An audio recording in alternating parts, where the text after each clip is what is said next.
నమస్తే, welcome to Telugu బావుటి. ప్రస్తుతం మనతో పాటు ఉన్నారు పొలిటికల్ అనలిస్ట్, ప్రొడ్యూసర్ చిట్టిబాబు గారు ఉన్నారు. సార్ నమస్తే.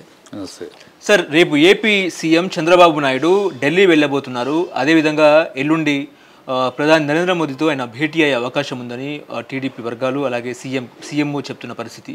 సో ఆయన పీఎంని కలిసే అవకాశం ఉన్న నేపథ్యంలో ప్రత్యేక హోదా గురించి, అదేవిధంగా రాష్ట్రానికి రావాల్సిన నిధుల గురించి చర్చించే అవకాశం ఉందంటారా? చర్చించే అవకాశం కాదు, డిమాండ్ చేసే అవకాశం ఉంది, డిమాండ్ చేసే అవసరం ఉంది.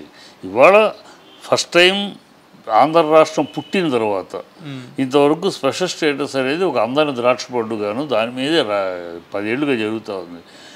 కానీ దాన్ని డిమాండ్ చేసే అవకాశం ఆంధ్ర రాష్ట్రానికి రాలా.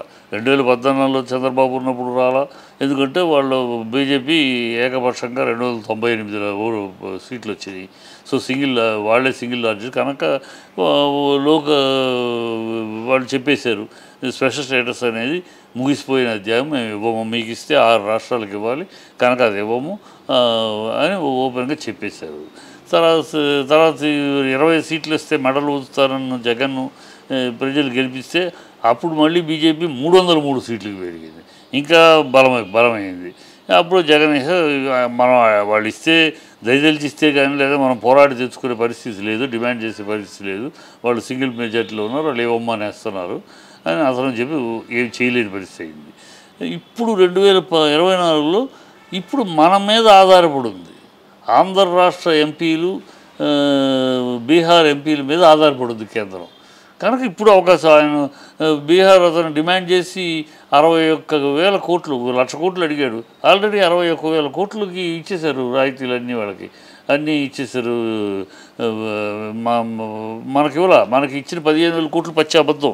15,000 కోట్లు అనేది గ్రాంట్ కాదు, గ్రాంట్ ఇస్తే మనకి ఇచ్చిన డబ్బులు, అది లోన్ ఫెసిలిటేషన్.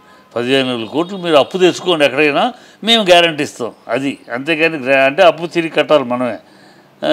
గ్రాంట్ అంటే మనం కట్టగల.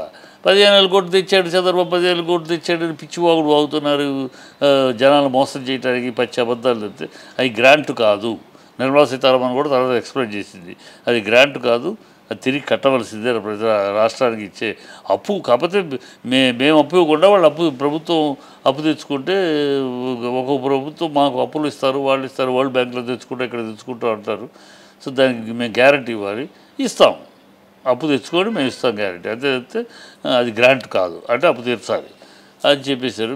ఇప్పుడు వెళ్ళినాక ఇప్పుడు డిమాండ్ చేసే అవకాశం ఉంది. ఆయన తెచ్చుకున్నాడు, నీకు స్పెషల్ స్టేటస్ ఒకటే నీకు మా ఆధారం, ఎందుకంటే నువ్వు ఆల్రెడీ ప్యాకేజ్ తీసుకుని నో అని చెప్పేశారు.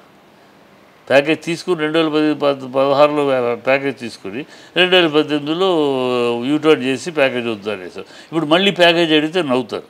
కనుక ఇప్పుడు ఖచ్చితంగా నువ్వు స్పెషల్ స్టేటసే అడగాలి, అవకాశం ఉంది, అడగాలి, డిమాండ్ చేయాలి. ఇవాళ మీరు కాదంటే ప్రభుత్వం పడిపోతుంది, కనుక కేంద్రం ఆలోచించుకుంటుంది, చెయ్యాలి. అది చేస్తాడా, లేకపోతే ఈయన కేసుల గురించి మాట్లాడుకుంటాడా చూడాలి. ఈయన కేసులు, రింగ్ రోడ్డు కేసులు ఉన్నాయి కదా, ఆ కేసుల గురించి మాట్లాడుకుంటాడా? ఆ కేసుల గురించి అయితే ఆయనేం పట్టించుకోడు మోడీ, వినేసి దాని పని దాన్ని చేస్తానంటూ ఊరుకుంటాడు. ఆయన ఎవరికైనా ఫేవర్ చేసే పరిస్థితి మాట్లాడు. చంద్రబాబు ఏదో వెళ్ళి కలిసాం, ఇలాగ 15,000 కోట్లు అప్పు తీసుకున్న దాన్ని ఏదో పెద్దగా సాధించుకున్నట్టు కలరు, అలాంటి ఇంకో కలర్ ఏదో ఇస్తాడు. జరిగేది అదే, ఊరిని డ్రామాలు తప్పితే దీంట్లో ఏమీ ప్రాక్టికల్గా ఆయన ఇవాళ స్పెషల్ స్టేటస్ మీద తీసుకురావాలి. వైజాగ్ స్టీల్ ప్లాంటు అమ్మకానికి పెట్టము, అది కదిలించము అనే మాట తీసుకోవాలి. వైజాగ్ రైల్వే జోన్ దాని యొక్క త్వరితగతిన పూర్తి చేసే వాగ్దానం తీసుకోవాలి. ఇవి ఉన్నాయి ఆయన ముందు, మాట్లాడాడు చూడు. రేపు వెళ్ళేసి వచ్చినాక రేపు వచ్చాక ఇంకేదో కథ చెప్తాడు. ఓకే, అది.